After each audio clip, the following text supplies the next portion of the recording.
இச்சதுரசித்தி லிங்க மாஹாத்மியம் 76ஆம் அத்தியாயம். அருண ஈஸ்வர லிங்கம் அருணேஸ்வர லிங்கம். குறிப்பு: வினதையின் மகனான அருணனின் பிறப்பு கதை. மகாபாரதம் ஆதி பர்வம். மகாகாலவனத்தில் உள்ள லிங்கம் ஏன் அருணேஸ்வரர் என்று அழைக்கப்பட்டது என்பதை விளக்க பயன்படுத்தப்பட்டுள்ளது.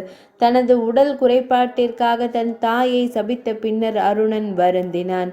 அப்போது நாரத மாமுனிவர் வந்து அவனை மகாகாலவனத்திற்கு அழைத்துச் சென்றார்.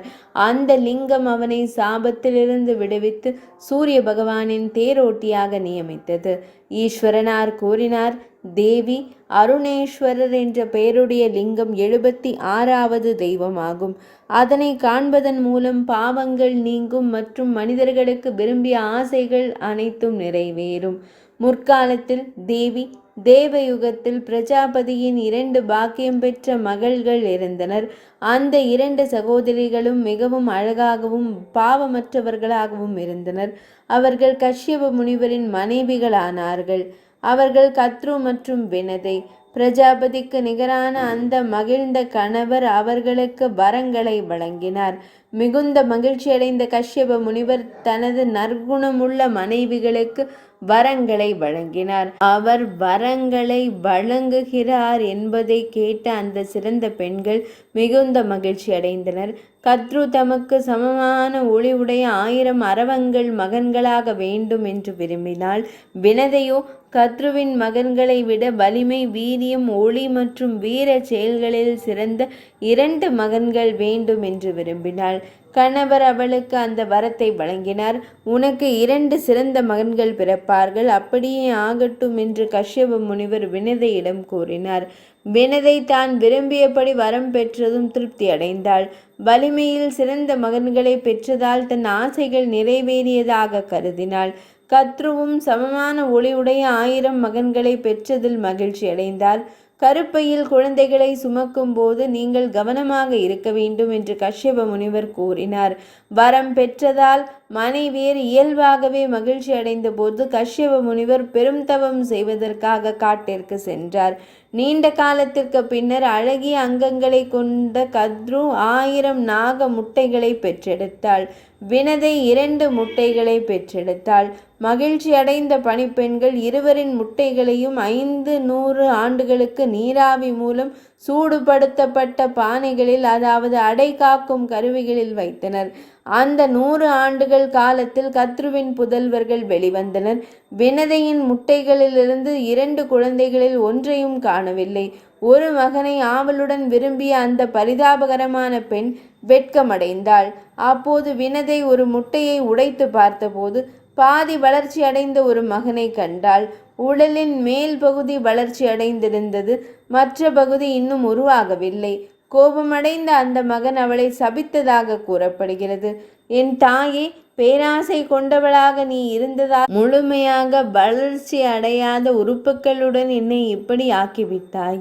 எனவே நீ எப்போதும் யாருடன் போட்டியிடுகிறாயோ அந்த பெண்ணுக்கு 500 ஆண்டுகளுக்கு அடிமையாக போகிறாய். அன்புள்ள தாயே, நீ முட்டையை உடைத்து என்னை போல இவனையும் உறுப்பு குறைபாடு உள்ளவனாக ஆக்காமல் இருந்தால் இந்த மகன் உன்னை அடிமைத்தனத்திலிருந்து விடுவிப்பான். அப்போது அவன் மிகவும் சக்தி வாய்ந்தவனாக ஆவான். எனவே அவன் சிறப்பு சக்தியுடன் இருக்க வேண்டும் என்று நீ விரும்பினால் அவனது இயல்பான பிறப்பிற்காக நீ பொறுமையாக காத்திருக்க வேண்டும். இப்போது இங்கிருந்து 500 ஆண்டுகளுக்கு நீ காத்திருப்பாய். தேவியே, தன் தாயான வினதையை இவ்வாறு சபித்த பின்னர் அருணன் துயரத்தால் மூழ்கி புலம்பினான். ஐயகோ, எந்த தவறும் செய்யாத என் சொந்த தாயையே சபிக்கும் அளவிற்கு கொடூரமானவனாகிவிட்டேன். நான் எப்படி ஒரு நல்ல நிலையை அடைய முடியும்? தாய் என்பவள் மனிதர்களின் இந்த உடலுக்கு அரணி, அதாவது நெருப்பு மூட்ட பயன்படும் யாக கட்டை போன்றவள். தாய் மிகுந்த துன்பங்களை சகித்து கொள்கிறாள். கர்ப்ப காலத்தின் பெரும் வலியை ஒரு தாயால் மட்டுமே அறிய முடியும். அதனால் தான் தந்தையை விட தாயிடமே குழந்தைகள் மீது அதிக பாசம் காணப்படுகிறது. வணங்கப்பட வேண்டிய அனைவரிலும் தாய் மிகவும் மூத்தவளாகவும் வணக்கத்திற்குரியவளாகவும் கருதப்படுகிறாள். கயையில் பிண்டமளித்தாலும் கூட தவறு செய்யும் மகனுக்கு பிராயச்சித்தம் செய்வதற்கான எந்த வழியையும் சுருதி குறிப்பிடவில்லை. தந்தை இறந்தால் தாய்தான் மகனுக்கு ஆறுதலையும் மகிழ்ச்சியையும் அளிக்கிறாள். தாய் இறந்தால் தந்தை மகனிடம் அவ்வளவு பாசம் காட்டுவதில்லை. தாய் இல்லாத மகன் மிகவும் குறையுள்ளவனாகவும் ஊனமுற்றவனாகவும் கருதப்படுகிறான். அவன் வயதானதும் மேலும் துன்பப்படுகிறான். ஆனால் தாய் இறந்தால் மகனுக்கு இந்த முழு உலகமும் வெறுமையாக தோன்றுகிறது. என்னை பொறுத்தவரை நான் மிகுந்த பாவியாகவும் என் தாய்க்கு விரோதியாகவும் ஆகிவிட்டேன். சந்தேகமின்றி நான் என்னை நானே தீ வைத்து கொண்டு இறந்து விடுவேன். என் முற்பிறவி கர்ம வினைகளின் காரணமாகவே நான் குறைபாடுள்ள உறுப்புகளுடன் பிறந்திருக்கிறேன். ஒருவன் தன் செயல்களின் பலனை அனுபவித்தே ஆக வேண்டும் என்பதால் தன் தாயை காரணம் என்று குற்றம் சாட்ட இயலாது. கஷ்யப முனிவரின் மகனான அருணன் இவ்வாறு புலம்பிக் கொண்டிருந்த போது அகன்ற விழிகளை உடையவளே நாரத மாமுனிவர் அங்கு வந்தார்.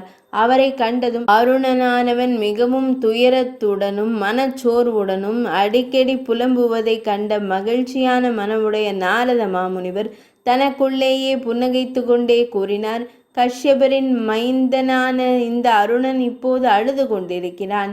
இவன் தவத்தின் இருப்பிடமான வினதையின் மூத்த மகன்.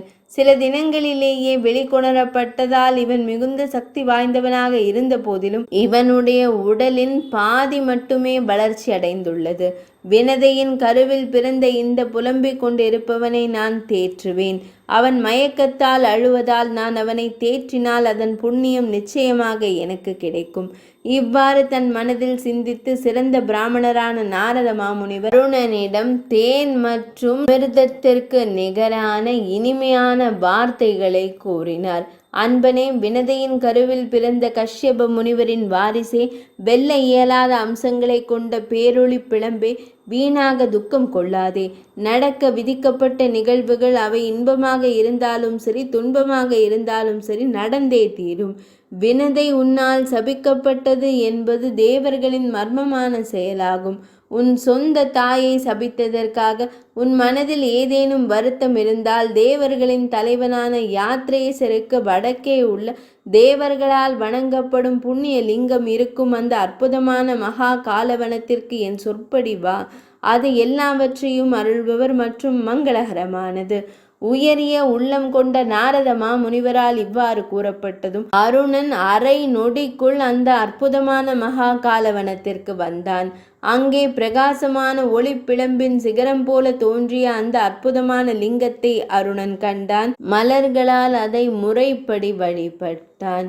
லிங்கம் அருணனிடம், தேவியே, சஞ்சரிக்கும் சூரிய பகவானுக்கு தேரோட்டியாக இரு. உன்னை போன்ற தேரோட்டி வேறு எவரும் இல்லை. அந்த நோக்கத்திற்காகவே நான் உனக்கு அந்த திறனை வழங்கியுள்ளேன். நீ எப்போதும் சூரியனுக்கு முன்னால் இருப்பாய். அருணா, நீ முதலில் உதிப்பாய். அதன் பிறகு சூரியன் உதிப்பான்.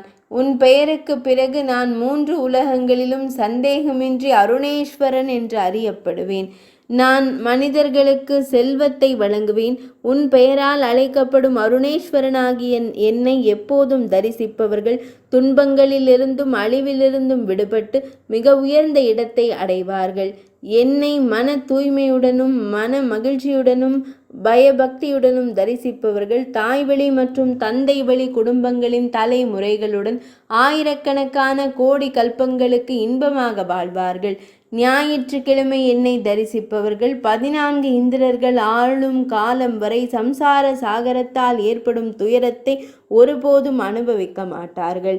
ஒரு மாதத்தில் கிருஷ்ணபக்ஷமான தேய்பிறையில் வரும் சதுர்த்தசி திதியில் அருணேஸ்வரரை தரிசிப்பவர் நரகத்தில் இருக்கும் தன் பித்ருக்களை சந்தேகத்திற்கு இடமின்றி ஸ்வர்க்கத்திற்கு உயர்த்துவான்.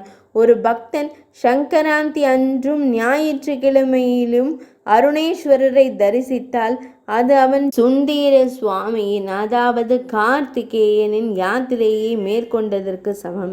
இதில் எந்த ஐயமும் இல்லை. இவ்வாறு லிங்கத்தால் கூறப்பட்டதும் வினதையின் திருப்தியடைந்த மைந்தன் சூரிய பகவான் இருந்த இடத்திற்கு வந்தான். இந்த லிங்கத்தின் மகிமையால் கஷ்யப முனிவரின் மகனான அருணன் எப்போதும் சூரியனுக்கு முன்னால் வானத்தில் காணப்படுகிறான். இவ்வாறு தேவியே அருணேஸ்வர தேவரின் பாவங்களை அழிக்கும் சக்தி தங்களுக்கு கூறப்பட்டது. அடுத்து புஷ்பதந்தேஸ்வரரின் மகிமையினை கேளுங்கள். 76ஆம் அத்தியாயம் இனிதே நிறைவடைந்தது.